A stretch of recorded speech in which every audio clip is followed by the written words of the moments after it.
House. Colonel Rob Maness has a lifelong record of providing dedicated service to this nation. Having worked his way up from the enlisted ranks to full colonel, he served our country for more than 32 years. He has served as a bomber squadron commander, bomb disposal technician, Joint Chiefs of Staff Operations Officer, assisted the National Security Team with the campaign plan for the global war on terrorism. He authored the first theater nuclear war plan and served as the Vice Commander of America's largest airborne intelligence wing. Colonel Rob Maness is a true American hero.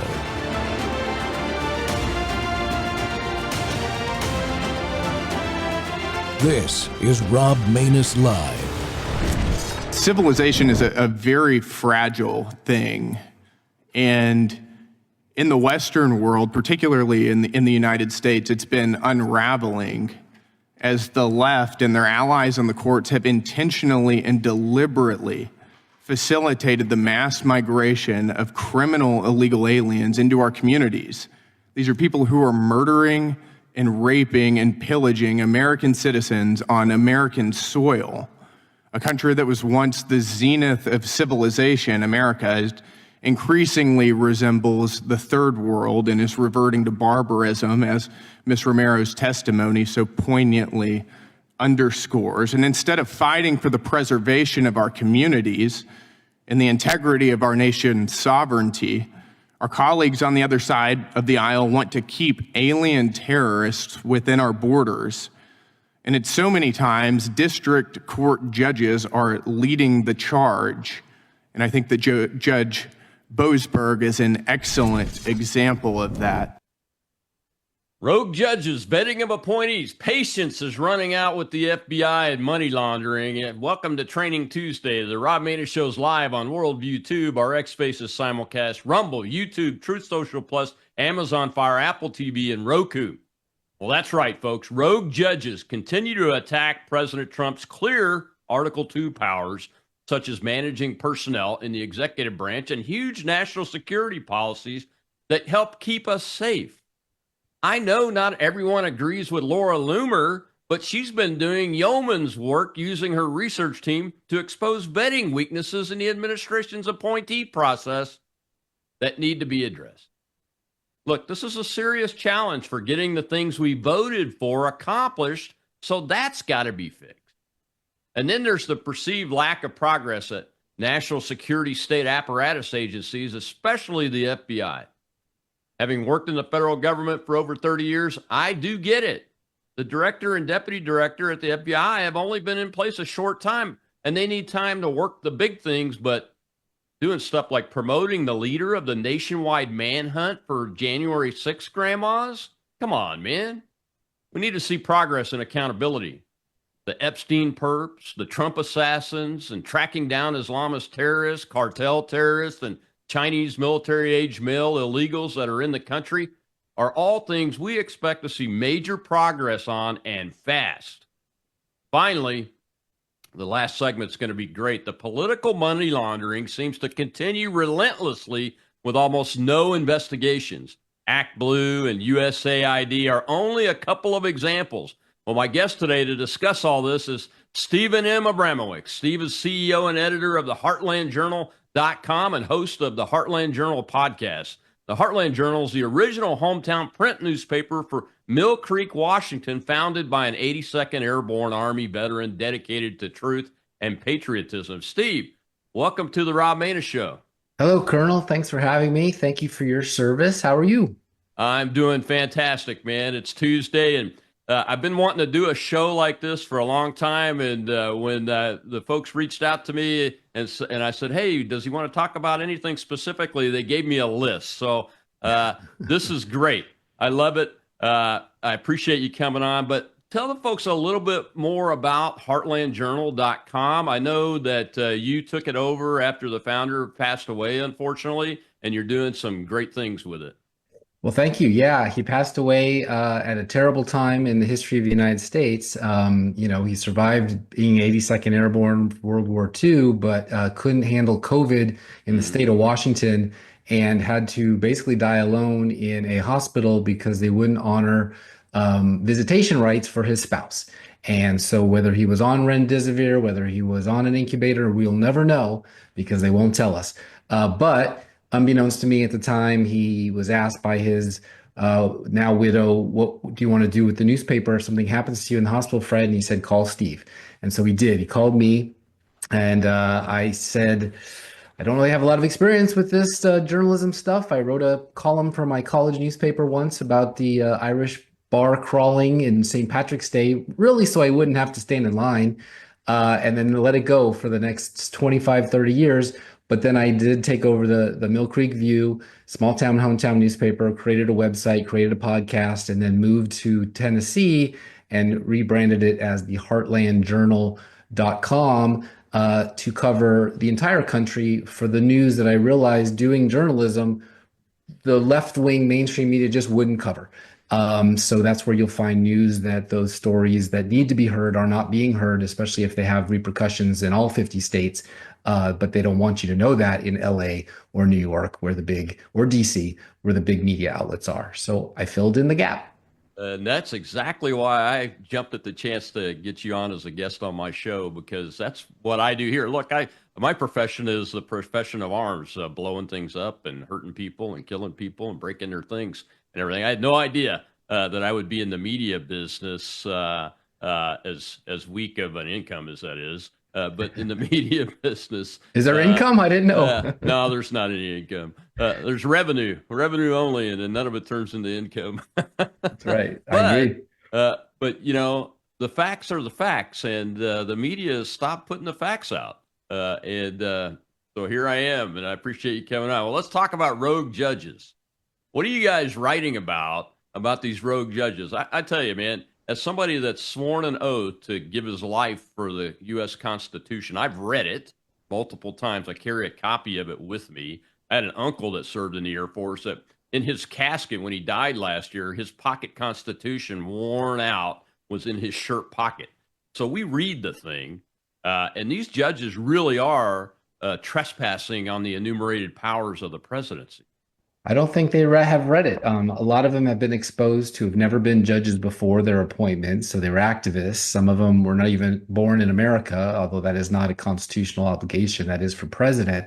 But we don't know where their loyalties really are, whether they be from, say, Castro's communist Cuba. And so what their training in law is just not what we would expect from, say, a Harvard or even an LA law judge with prior work experience in law, or even an attorney. So just today, a new one is on the roster. About 2.5 weeks ago, 3 weeks ago, I wrote a column every Friday I do at theheartlandjournal.com. You can see it under the journal entries tab about the roster of judges who are basically stepping in and trying to obstruct Trump from doing what he was given a mandate to do by getting reelected with the popular vote. And so they've turned to the judges because they couldn't do it by the district attorneys in New York. They couldn't do it in Florida with the FBI raid in Mar-a-Lago. They couldn't do it with all the lawfare that they had invented over the last 16 years. So now it's time for the judges who have been put there by Obama and Biden to basically do anything they can to stop things like they did in his first term to some extent with, say,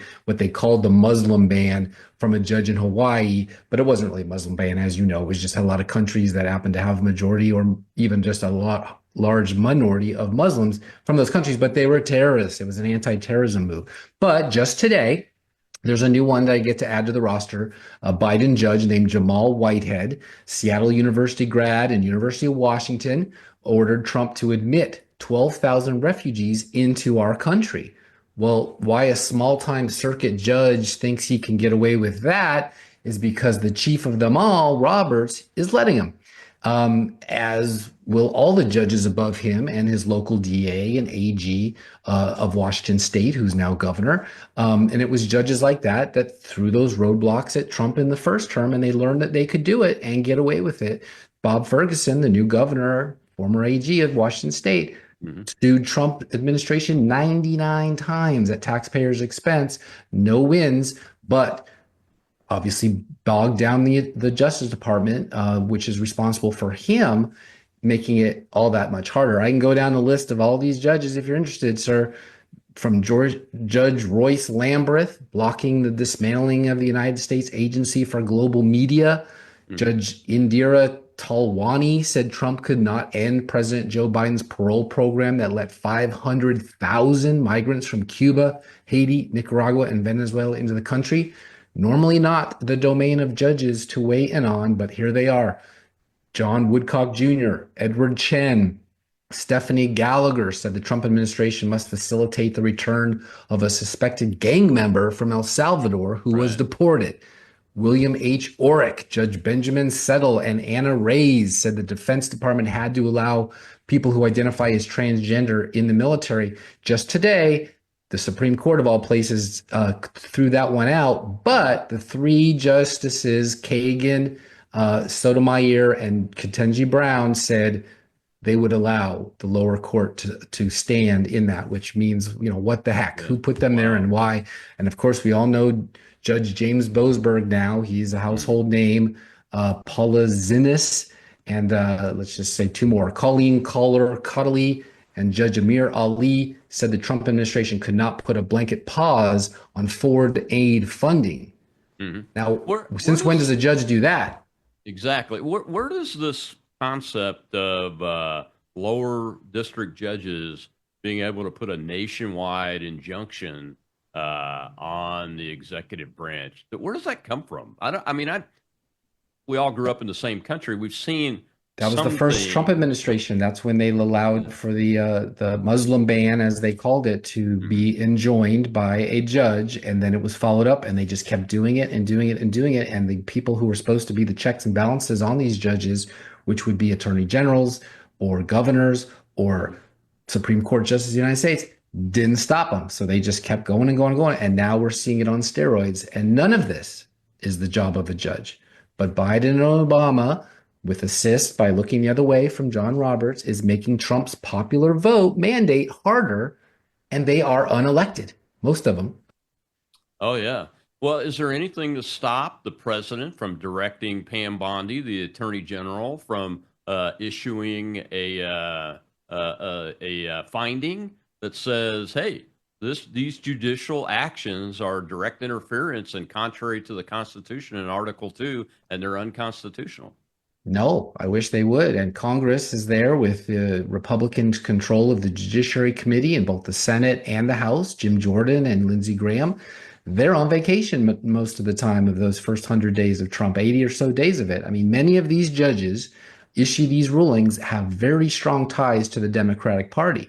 Boasberg's wife, for example, Elizabeth Monson, has been involved in partisan politics forever, donated over $11,000 to Democratic candidates. But the Republicans, even now in the majority, they're not doing anything that I can see. I mean, for all I know, there's grand juries going on. Those are secret, but it sure doesn't look like it. And by the way, Royce Lamberth was appointed by Reagan. So proving that party really doesn't matter when it comes to ideology in 2025, and a little bit of Trump derangement syndrome, just not letting the powerful presidency do its job, thinking that these Obama, Biden, Schumer judges can stop it. But this is not new in American history, as you probably know. You go back to Andrew Jackson, and he literally said, it's your law, you enforce it. I'm going to do what I'm going to do as president, upholding my constitutional authority. You try and get away with yours, John Marshall, who was the greatest Supreme Court justice of all time, supposedly, who created the fourth branch. It wasn't even supposed to be that way.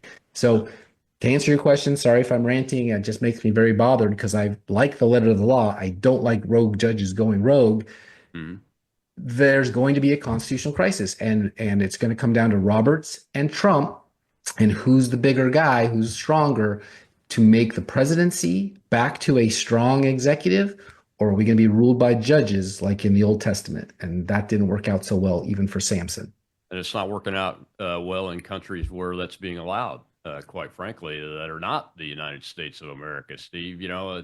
It's absolutely crazy. And I'd like to see some actual action come out of Jim Jordan in his Judiciary Committee, and I haven't seen it, and didn't see much of it in the first Trump administration either. And that's unfortunate. We also got to work on our primary system here on the Republican side. Anyway, we Well, got the to take Republicans have repealed the 11th commandment, right? They all attack each other today instead of getting rid of Democrats who are in the minority, but they follow their lead. And so even one of the radicals arrested last night at the University of Washington is an attorney. His name is Sam Suka with the King County Public Defender's Office. So we not only do we have judges who are acting badly and dealing with lawfare, we've got attorneys and public defenders that are on the other side that just don't want to follow the constitutional separation of powers and let the executive do what the executive does from his branch.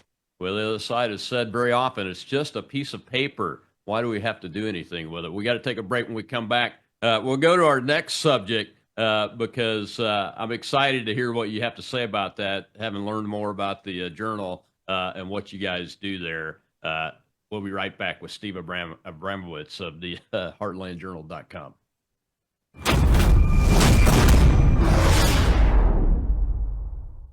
Hello, I'm Brandon House. Would you like to gain access to over 20 years of my radio shows, TV shows, my books? I've written 15 books, and most of those books are ebooks now, and we have conference DVDs, conferences where we filmed our conferences at the Ozarks, literally starting 20 years ago. It's all available in our archived vault. All you have to do is go to worldviewtube.com/vault, worldviewtube.com/vault, and for a reasonable monthly fee, you gain access to over 20 years of Christian worldview programming, news, information, books, documentaries, and a powerful search engine. And folks, it's a great way not only to educate yourself, equip yourself, but it's a big way that you can help fund our continuation as a broadcast network. Please check it out.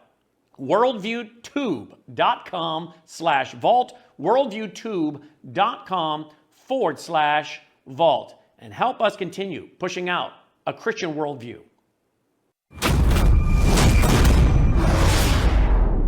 Alex Wong is the Deputy National Security Advisor serving under Michael Waltz. He is also an assistant to President Donald Trump.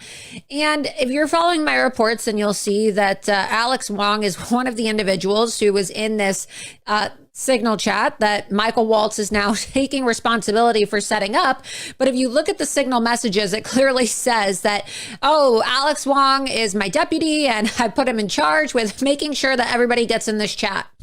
And the controversy is how a leftist reporter by the name of Jeffrey Goldberg, who works for a hostile anti-Trump publication known as The Atlantic, was able to get added to this top secret chat with intel officials and key administration officials. And it's now quite an embarrassment to the Trump administration. So here's the tweet I posted the other day, in case you haven't seen it. Alex Wong, he's Chinese, by the way, so I don't really know who's doing the vetting. Again, all I know is that I'm not doing the vetting, okay? All I know is that I am not responsible for the vetting of the Trump administration. Because if I was involved in vetting, things like this would not be happening, okay? So, again, I don't know why we have Chinese individuals in positions of national security in the Trump administration. Maybe that's a question for Michael Waltz. I don't know, but it's concerning. It's definitely very concerning. Welcome back to the Rob Maness Show. It's Tuesday, and my guest today is Steve Abramowitz of the heartlandjournal.com, the CEO and editor of there out of Tennessee, as a matter of fact. Steve, welcome back. Look, I don't know what you think about Laura Loomer, but you know, I've been observing her and have actually interviewed her a couple of times on my show over the years.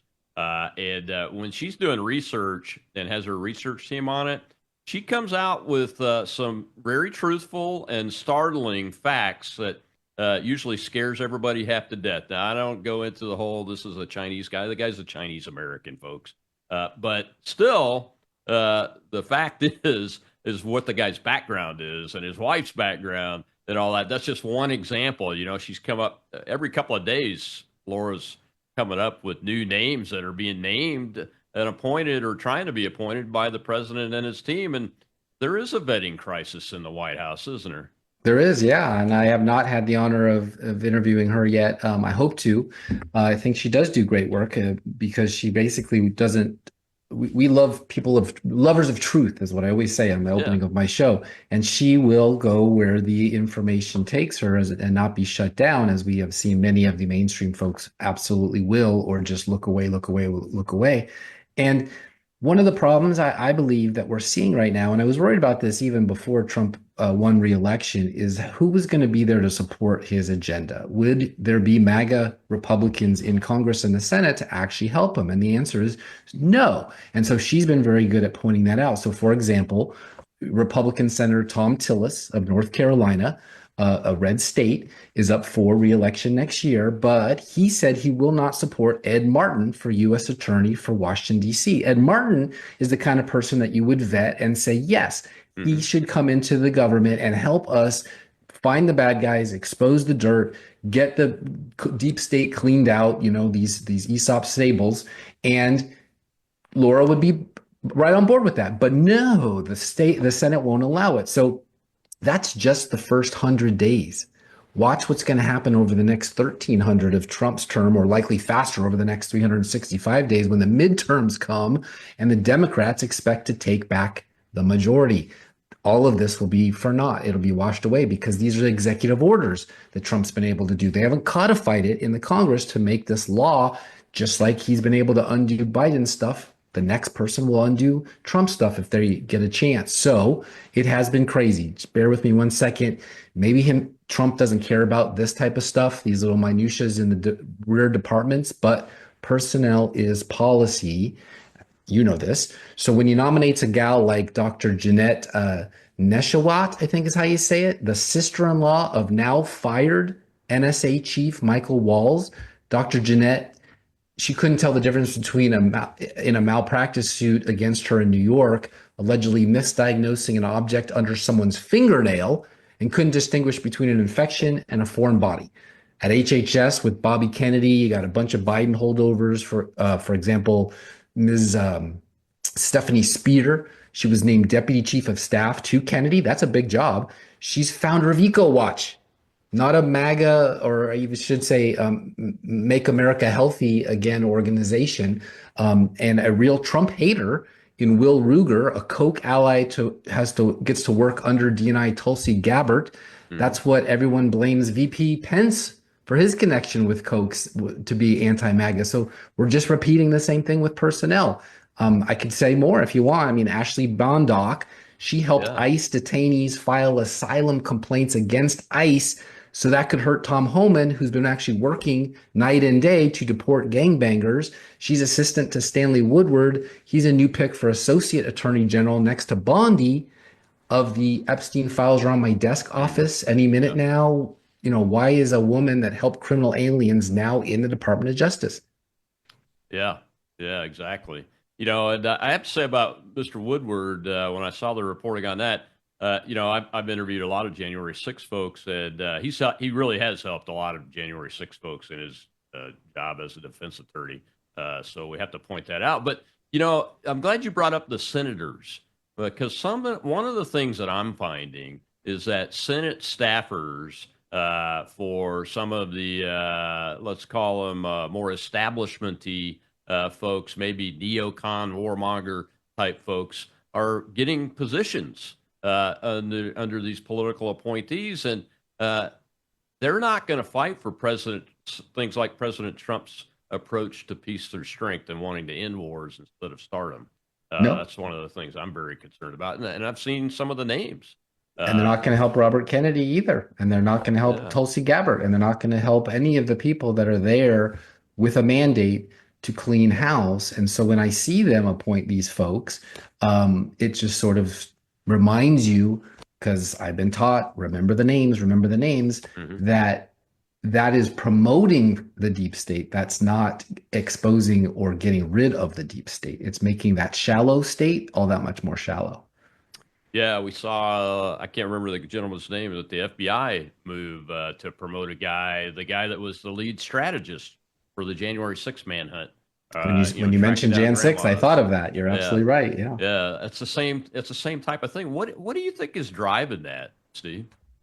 Politics. I mean, the way these folks horse trade all the time, they're always trying to put their people in a position of power so that they can affect policy and have it made it their way. And sometimes it's corporate cronyism, sometimes it's lobbyists, sometimes it's family members of politicians. And we just saw this recently with the judge from New York State who was going after Trump with all kinds of exotica. But it turns out his own daughter was making millions from Democratic lobbyists. So you just never know. But the important thing to know is, like you mentioned Laura Loomer, vetting. You have to know who they're married to, who their kids are, like a Hunter Biden type, where brother James and son Hunter are the ones actually doing the arm's length transactions, but big guy Biden is the one taking 10% because, of course, what else does he have to sell but his office? I mean, we went through this in our lifetimes. Teapot Dome. It goes on and on with the politicians always trying to look out for not only their constituents, but sometimes their self. And that's where it gets really difficult, especially when you see things like $1 trillion of Social Security money shoveled out the door in the last 48 hours of Biden's administration. Like, well, that's probably not helping senior citizens in Delaware, especially when you find out that the money was going to 160-year-olds and beyond outside of this country in foreign countries. So it's Doge has been amazing, mostly for shining the microscope on this, but you need a judiciary committee, and you need law enforcement, and you need the FBI, and you need the Department of Justice, and you need the NSA and all the rest of them to enforce those laws, or else they'll just keep going and saying, yeah, now what are you going to do about it? Yeah, exactly. My specialty is the Department of Defense and the intelligence agencies. That's where my background leads me. So I watch that relatively closely, and Secretary Hegseth I think he's doing a really good job from a policy and orders direction and a directive perspective. But I think his team it's not all built yet. That's part of the challenge with the new administration is getting everybody in place when there's over 4,000 appointments to make in a relatively short period of time. Like just yesterday, he announced that he's going to cut the general officer and admirals down by at least 20% initially, and then another 10% a little bit after that. So a 30% cut in that, which is something us professionals have been calling for a long time, because they haven't won any wars. Is the bottom line. They keep losing. So when I did my 100-day grading for the administration, Hegseth, who's also from Nashville, I've met him, but I can't call him a friend. I gave him an A, because I think that the real litmus test, the real grading scale was recruitment. And was recruitment, after many, many years of decline, was it going back up? And the answer is yes. So people want to be war fighters. They want to work for him. However, and he was able to win the successful banning of the trans in the services, because I believe that was hurting. DEI was hurting morale. It was also hurting a lot of, we saw the crash of the Black Hawk helicopter in DC. It wasn't a meritocracy, and it needed to be. So he's concerned about that. He's concerned about physical fitness. One of the things that I found very interesting about Pete, because he wrote a book about this, and Dan Bongino, now Deputy Dan at the FBI, he also wrote several books, and so they already told us what they were going to do, and I think that had a lot to do with how they got their job out of the blue anyway, because he was not a colonel or a general or somebody that would normally take over the DOD, but he's come in there with this MAGA agenda on the biggest budget we've got. And so I think when I said earlier that I don't think Trump really cares about the minutia of who's the assistant secretary to this or that, he does care about our military. And so the VA, as well as our all the money we left behind in Afghanistan, and the most embarrassing moment ever of that withdrawal that we did from Afghanistan, things of that nature, I don't think we're going to have on Trump's watch under Pete Hegseth. And so that's a very, very good thing. And so I'm very happy that we do have a patent-minded commander-in-chief again, as opposed to one that really, checked his watch at the funerals, just didn't really ever in his entire 40-year history in elected office care much about our troops, although he would always say, God bless our troops, but I don't even know how he feels about God, to be honest with you. So long story short, I think Pete Hegseth has been one of the shining stars of the first 100 days because our military is probably our most important role of a government is, to serve and protect. And so A+ for Pete Hegseth and Trump for picking Pete Hegseth. Yeah, I think so too.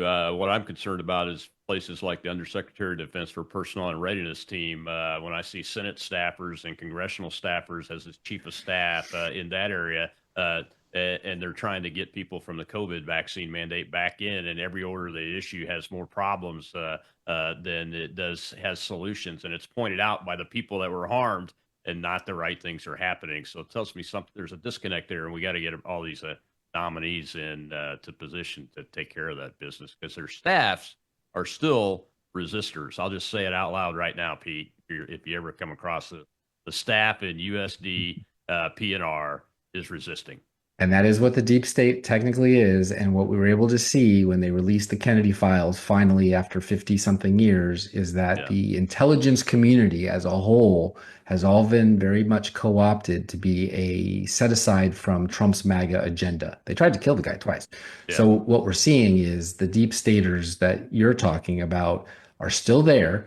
And the hope is that the people who make the decisions see that, know this, or Laura Loomer will tell them, or they'll read my stuff and they'll hear about it, and ignore those voices and go with what the boss says. And his instincts have been pretty good in the last 4 years and 100 days that he's been president. So that's the hope, and they don't get their ears whispered into by some ambassador from Ukraine like last time, or a Vindman who was able to drive the impeachment thing because somebody fell for it. And that's why that one guy who I mentioned earlier was let go.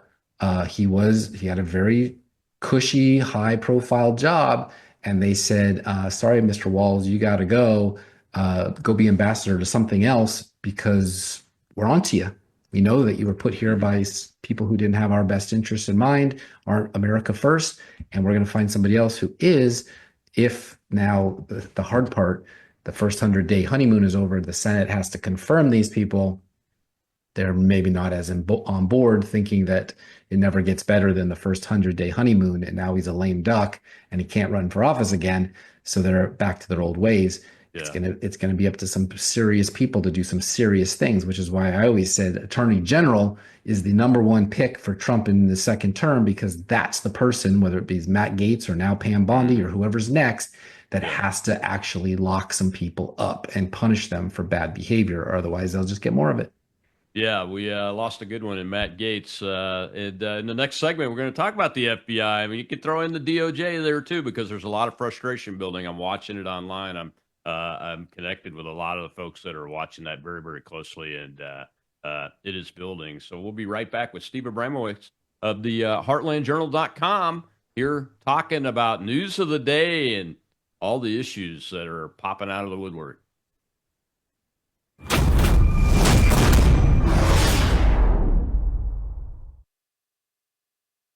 But with Brandon, it's always cutting edge stuff happening in the world, and it's not just from the political angle, because you can get that on other platforms, but it's always from the biblical angle. So you're dealing with a guy that loves Jesus, you're dealing with a guy that's very intelligent, you're dealing with a guy that is cutting edge conservatism, and you're dealing with a guy that wants to be biblical all at the same time.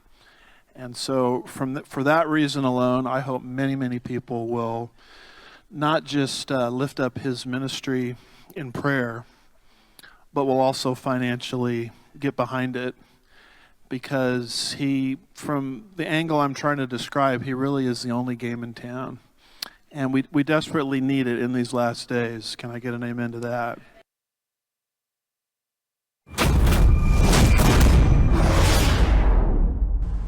I'm going to go back and harp on what I harped on this morning. We're burning daylight. You need a massive restructuring of the administrative state and and a eradication of the deep state. Eradication of the deep state. I haven't seen any names come out of the CIA being investigated. Haven't seen anybody perp walked out of the CIA. Are you kidding me? given what the CIA's done over the last 4 years, over many decades, but particularly the last 4 years under Biden, or the FBI, or the Justice Department. And there's not mass firings, there's not mass arrest, there's not a fundamental, put the fear of God in them, restructuring. The same intensity we're bringing to the law firms, the same intensity you're bringing to the universities, the same intensity you're bringing to the broadcast media and cable. And there is intensity and purpose and intention. Welcome back to the Rob Maness Show here on Worldview Tube and our X Spaces simulcast. And my guest today is the CEO and editor of the HeartlandJournal.com, Steve Abramowitz, up in Tennessee now for its national coverage. And Steve, Bannon there is he's pointing out what we're all seeing. And you mentioned Will Ruger in the last segment about vetting being one of the deputy DNIs for Tulsi Gabbard. And this gets right to the heart of the issue. The MAGA base is losing patience, especially with the FBI. And I think the Department of Justice and the FBI go hand in hand there. But that intelligence agency linkage is also a piece to this, too. So I think Steve Bannon put it quite well there, didn't he? Yeah. He thinks like me. But he's a veteran. So I think the first 100 days of Trump were a double-edged sword. He came in with Operation Warp Speed 2.0.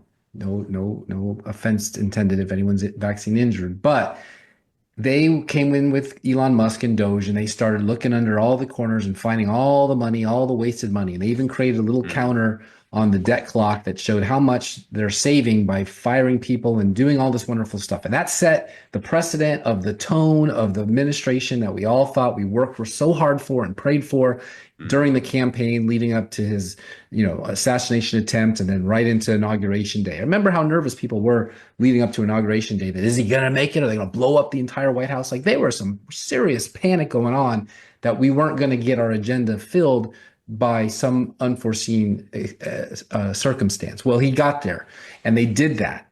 But then they gave us the old hook. And that's when Pam Bondi said, I've got the Epstein files on my desk. I'm going to look at them. I'm going to bring some conservative influencers to the White House. I'm going to give them a binder full of it. And here we go. Get ready for frog marches and perp walks and arrests and arrests and arrests. And then all of a sudden, oh, well, wait a minute, I didn't really get everything. It's over there in this FBI dorm that we never heard of before. They're going to bring it all over in a truck. Just a second. They're going to give us a truck. And then another week goes by. And, Dan Bongino's not here yet. He has to be approved, and he's got to wrap up his show. And I know he's been telling you for 2,000 episodes, follow the money, remember the names, and 3 books full of everybody's name from Lisa Monaco on down. We're going to just go get them. Oh, well, the wheels of justice are slow. Hold on. And then yesterday, Representative James Comer believes the Epstein files no longer exist. Diddy's trial started today with names like Michael B. Jordan, not the basketball player, and Mike Myers, not the Halloween hockey mask killer from the movies, but also Michael Bloomberg, Kamala Harris, his name is there. What? So my contention is that the patience has run out day one, because remember, Kash Patel said they were going to turn the FBI into a museum for deep state actors day one and spread them all out around the country. Well, they have been making arrests around the country. Sometimes I'm questioning if that's really the job of the FBI and not the local sheriff or ICE. But okay, fine, do that. But it's still there, and it's day 101. So Pam Bondi is his boss. Dan Bongino works for Kash. That's the chain. But those are the ones who are out front, like Elon Musk, saying, watch us work, watch us do this, let us be transparent, we'll put up or shut up. Well, they haven't put up, and they tricked us into thinking they were going to show up 30 days in. It's now 101 days in. So forgive me for losing my patience, but I spent your computer has been locked 1,000 up. hours with Dan Bongino. Your IP address was used without your knowledge or consent to visit websites that contains identity theft virus podcast on Dan and his tips on follow the money, remember the names, QT time is over, ring the bell, you name it. And now he gets into the government, and he is technically a Fed, So all the talk about the feds being bad, he's one of them. Well, a deep state is really just a euphemism for somebody who works in the government, a bureaucrat. He's one of them, and he has to show us that he's a different breed. And we can't wait a long time because evidence is being destroyed. People are leaving the country. There's a few of them that moved to the UK and Ireland that we all knew, high profile, that he used to talk about all the time. The patience wasn't there to begin with.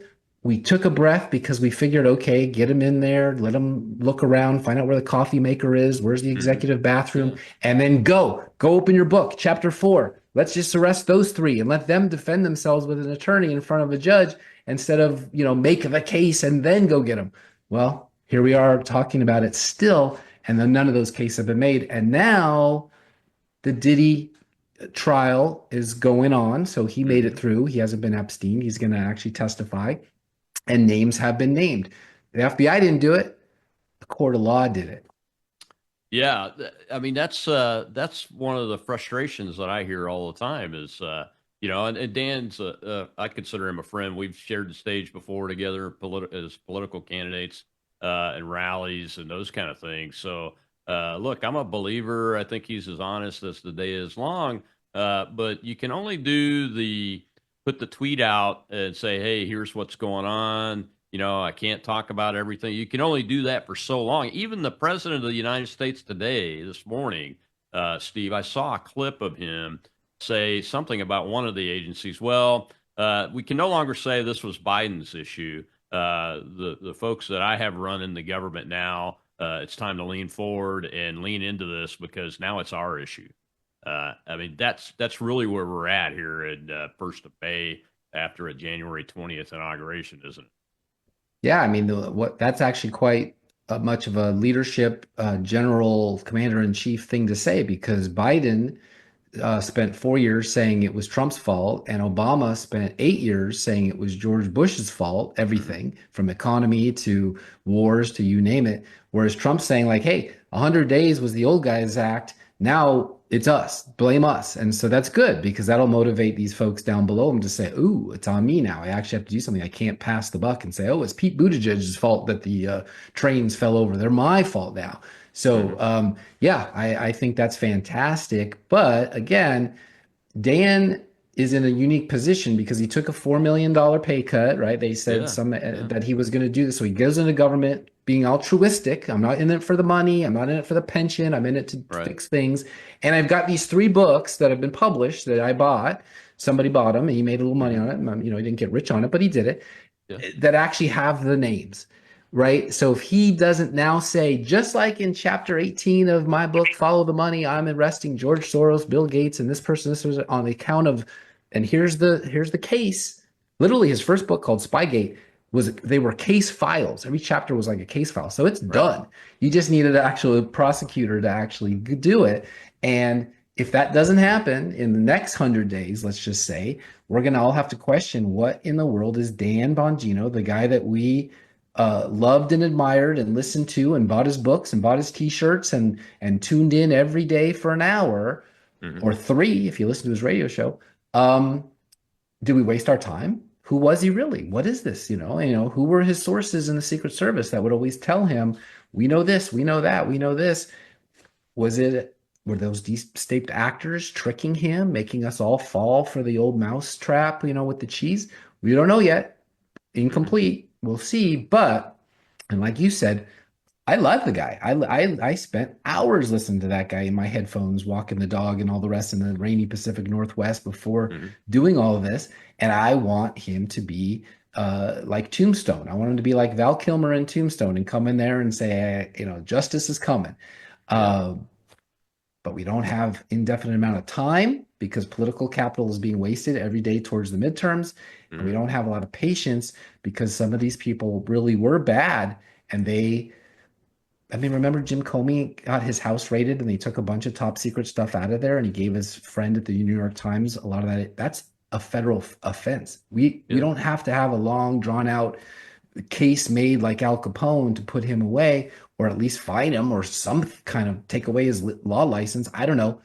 It's there's a lot of clear cut stuff out there that they could have already done. I guess we call it low hanging fruit, just to show that we're still in Operation Warp Speed 2.0 and the government is on the mend. Yeah, I mean, you mentioned Dan's books or each chapter's like case files. I mean, there's a starting point right there. But we're having trouble getting Ed Martin confirmed because of an intransigent Republican senator, Tom Tillis from North Carolina. Folks in North Carolina, you need to primary that guy. I mean, he's been a problem in several confirmations, but why not just start there? Hey, Deputy Director Bongino, go into Director Patel's office and say, hey, here are the initial case files. I want to assign this. But they're not all necessarily have to be done in DC. I mean, a lot of these people lived in Virginia, so you just go down there and you subpoena a grand jury down there. They're Florida, where Trump Mar-a-Lago is. They did things there like raid Mar-a-Lago. You can just file it down there. You don't need to wait around for Tom Tillis or Mitch McConnell to approve somebody in 2 years. You could get the district attorneys and the governors right now to do these things. I had Ivan Reichland on my show a couple times, twice actually. Love him or hate him, the guy is pretty smart. And he basically said, all you really need is county sheriffs, because at every single county that they committed these acts in, you can make a case that is punishable by law. It's like Al Capone going down for tax evasion, not all the murder and mayhem that he created. Well, if that's what it takes to make Antifa a domestic terrorist by just doing it in Idaho, and then prosecuting them in Washington in that District 9 Circuit Court, fine. We don't need, they don't all have to walk into DC under Boasberg. They can be just by being Americans in an American jurisprudence jurisdiction. We can see some justice. And I think that's what you and I are both really talking about, is where's the justice? Why did Dan give up his radio show, go to DC, put a tie on, and lose that revenue for him and his family for maybe nothing? I don't believe it, but I'll see. I don't believe it either. I think he did it based on what he was asked to do, and he probably asked questions about, here's what I need in order to do this. I can't just go in and be some figurehead here. I have to be able to take action. And those books were defenses of Trump. So Trump probably read those books, or at least got synopsis of them, and said, bring Dan on. He knows what we're doing. Yeah. But then you have to say, all right, well, who's blocking that?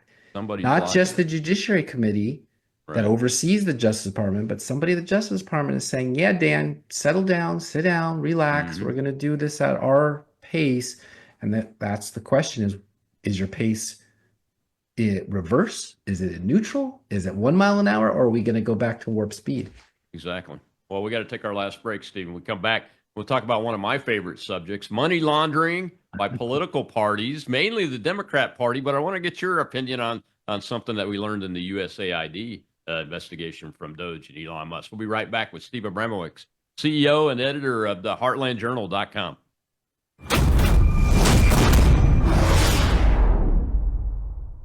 Hello, I'm Brandon House. Is the government tracking you? Do they have access to all your data? Well, if you go to worldviewtalk.com, you'll find out about a cell phone company that, does not store your data. They don't do that. This is what they're known for. They don't store your data. You have privacy. You're not being tracked. That's why a lot of folks are turning to worldviewtalk.com. You'll find their prices are very competitive. All the details are there at worldviewtalk.com. Again, worldviewtalk.com. Oh, while you're there, not only do they have cell phones that aren't tracking you, you can find out about how to get a satellite phone. Should the whole system go down and you want to communicate with a family member or a loved one, you might want to have a satellite phone. Or how about their solar generators? They have great solar generators. Check them all out right now. worldviewtalk.com, worldviewtalk.com. Meanwhile, President Trump is directing the Justice Department to investigate Act Blue. This is a Democratic donation platform, and the focus as the allegations about illegal straw donors and foreign contributions. Mark Meredith is live in Washington with more. This has been brewing for a while, Mark. What do we need to know? Dana, for years, you're right about this, but this is a big development. The White House is directing the Attorney General to investigate the Democratic Party's top fundraising platform. It's called Act Blue, and the president says he wants to know if foreign money is being donated to the group and then utilized to sway elections. Democrats are calling this probe a dangerous abuse of power. Act Blue is an enormous operation in Democratic politics. It's raised more than $16 billion since 2004. You may have seen the text pop up from candidates saying, please donate, go to the Act Blue website. Republicans use something similar called Win Red. There was a new memo signed on Thursday directing the Attorney General to investigate if foreign nationals are using the Act Blue platform to bypass campaign finance laws. Trump wants a report out in 6 months. Welcome back to the Rob Meda Show. It's Tuesday. It's Training Tuesday, and boy, are we learning some great things today. My guest is the editor and CEO of the HeartlandJournal.com and the host of the Heartland Journal podcast, Steve Abramowitz. Steve, we could do a week's worth of 1 hour shows each day, probably 8 1 hour shows each day on this, especially since Doge and Elon Musk broke that USAID story, and it's just cascaded from there. But this Act Blue issue, it's been around a lot longer than even the second Trump administration. We've known about this for a long time. Why isn't something happening with it? Yeah, that lead in that you just said, they said a dangerous abuse of their abuse of power, right? I mean, that's really what it is. So Act Blue took over where FTX left off, right? Fake money became credit card fraud because they had this special little service where instead of using the 3-digit code on the back of everybody's credit card, they said, oh, you don't even need that. So they just started taking $10, $15, $20 a month from people who may have donated 100 years ago. Or I know a guy from North Carolina who never gave anywhere and was giving in Kentucky, and he's from North Carolina. So they were basically identity theft and committing fraud, knowing full well that they needed all that money for Kamala real quick, $1 billion in under, 90 days of a campaign, because Biden quit, to fill those coffers. And FTX was gone. Blankenfield, Fryen, whatever his name is in jail, so they couldn't use him. And then, of course, the USAID and foreign aid has been around for a long, long time. Actually, Obama's mother worked at USAID, and that used to go to governments, but came back into elected Democrats' campaign coffers. Now it looks like that was directed by George Soros, while Biden and Dems were in control the last 4, 8, 16 years. So it turns out George didn't need to even use his own money, but directed our own taxpayer money to do damage to our own country. Still going on in Washington and Oregon. This week on the college campuses, after they ran out of Tesla dealerships to burn. All the colleges are heavily funded by NIH and Department of Education, which is still there, by the way, another thing that's not shuttered on day one. Although Harvard was just told, don't even apply for grants anymore because you're violating the new Trump rules. But there's many more to go. UNC and Wisconsin, they are the ones that did the gain of function research, and Trump just outlawed that again, which is what Obama did, which forced Fauci and his friends offshore. But the Department of Energy money recycles into unions, which spends 99% on electing Dems. So that money just washes around DC like a laundromat over and over since Carter invented it. And Reagan, very next president, is the one that promised to get rid of it. But it's still there, the Department of Education. So hopefully another promise finally will be kept by Trump before he's through, like the embassy to Jerusalem last time. But Republicans have to stop being on vacation and codify these things. And that's what Act Blue stepped in to fill the gap, was where are we going to get real fast campaign money for a party that can't sell any ideas at the ballot box? Yeah, and I think when you connect that to what we learned with the USAID thing, I don't know if you followed Data Republican or not, but I started following her once that broke. This whole concept of this NGO, the National Endowment of Democracy, that has 2 NGOs underneath it that split. They each get about $135 million a year. One is the International Republican Institute, and the other one's the Democrat version of that. I want to investigate more into those tentacles that Data Republicans putting together, these AI reporting functions and those kind of things, because I say that that's how the uniparty establishment parties have been able to maintain power, was somehow through those mechanisms. Oh yeah, I've had rumors that Win Red was participating as well, not as huge as the other one, Act Blue, but they can get away with it too. It's really just a fee-based money laundering operation because they take in the money and they give it to whichever candidates they want. It doesn't even designate who you wanted it to go to. They don't have to. It's just the rules of it. So, but it all ties into the university industrial complex, right? So these colleges are mostly in blue cities and states, and they employ mostly liberals because they pushed out all the conservatives like Victor David Hanson. He's like one of the last ones left. I don't even know why Hoover at Stanford still has him there, but he's there. And they elect these Democrats time and time again, no matter how bad the streets get, how bad test scores for their kids are, no matter anything. So that's how you get an Elizabeth Warren and Patty Murray from Washington, who's been there 30 years with nothing good to show for it. But the endowments are huge in the billions, yet we still give them money when Democrats control the purse strings. And how Biden was able to raid Social Security and Medicare, like I said, the lock boxes for Green New Deal cronies to the tune of trillions. And Dodgy has saved us about $300 billion, it says, but we spend over $1 trillion on interest alone. So we got a ways to go to get into that $36 trillion of debt principle to actually get this country back on its fiscal footing again.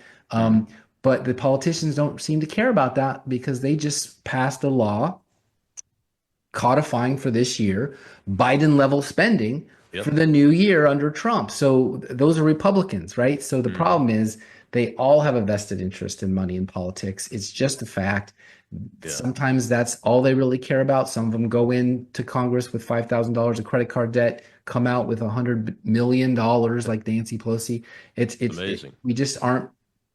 It's not the Vatican. We're not made up of archbishops and popes. We have a bunch of humans, sinners, flawed as can be, that get up there and realize, hey, I can trade stocks. That's cool. I'll do that. And not so much about, oh, we're going to stop spending money on USAID, which recycles back into the dog catchers and the pothole fillers in my district. Exactly. Well, we got a question from the live audience. Let's go ahead and take that before we get to the end of the show. Go ahead, Shell. Uh-oh. We have Liz, sir. I'm easy on people. Hi, how you doing? I want to know, what can we, the public, do to hold these people accountable? Somebody has got to be rehiring people that were fired, basically. And I mean, do we need another Doge to go investigate these people? Each office? Yeah, we need 4,000 Doges in every county in this country, and we need people like you to actually run for office, tell the truth in your campaign, get in there and vote accordingly, including school board, mayor's race, county council, city council, all the rest, because what we've gotten is a 50-year Republican Party that's split down the middle between the Fords and the Reagans, Reagan being the outsider, the populist. He technically lost the power base of the party, and we ended up with a bunch of Fords who are big business, big chamber of commerce, big military, big intelligence community, et cetera, et cetera. We need more folks like Heartland believing patriots to actually do the work. And unfortunately, that takes time. But in a democracy, that's all we've got, because we don't want a dictator to come in, wrest control back for the little people, hand it over like Augustus, from Rome. We want every single county to play by the rules and clean it up. And that's where you're going to get a Washington state that's blue as can be and an Oklahoma that's red as can be. And until further notice, that's what we got to live with. Yeah, I'm glad you brought that up. That was a great question, Liz. The state level and local level of this stuff is critically important, even more so, in my opinion. The real battle, the war itself, to win that war, we have to win at the state level. Here in Mississippi, we have an auditor that calls himself the Mississippi Office of Government Efficiency. He just recently announced this morning that he's caught an NGO here that's getting money from the tax dollars that's supposed to be set up to do AIDS and HIV research to help folks in that area, and they're spending it to party. They're spending millions of dollars to go party in New York City, for God's sake. I live in Mississippi, dude. Why are people going to New York City to party? And I mean party at like Uber rides at 4 a.m, going to different bars. I mean, that's the kind of stuff that you see here, Steve, and it's incredible. And I agree with you. go out and run for office. Look, I'm getting long in the tooth. I've run for office before, won 1 out of 4, but I'm thinking about doing it again because the state fight is so critically important. And man, I appreciate you coming on and spending some time with us. Maybe we can make this a regular event where we do this because I would love it. Tell folks about your podcast, though. You mentioned you modeled it after Bongino's. We got about a little over a minute left. Let's talk about that real quick so folks know where to find you and we can support that. Yeah, thank you so much. Yeah, always an interesting guest that's making a positive change in our community, lover of truth. That's sort of the litmus test as to how they get invited in the first place. And so I've had some amazing guests, everyone from Dr. Peter McCullough and Malone, Tenpenny, to actors and actresses and authors and politicians who I believe are on the right side of history and are willing to tell our audience, but aren't allowed on CNN, MSNBC, or Fox even. And so I'm there for them. And yes, I do it from middle of Tennessee, and it used to be the Mill Creek View Tennessee podcast, but we've broadened it out to so many other places. So I've had the Freedom Caucus members of Wyoming and South Carolina on, and I've had politicians from other states, senators from other states, and really just looking for that little encouragement to remind us what Liz just asked us is, isn't America still the greatest country on earth? And the answer is absolutely yes, but not if you look at DC all day long. If you sit home and watch CNN and you look at DC all day long, you're going to hate this country real fast.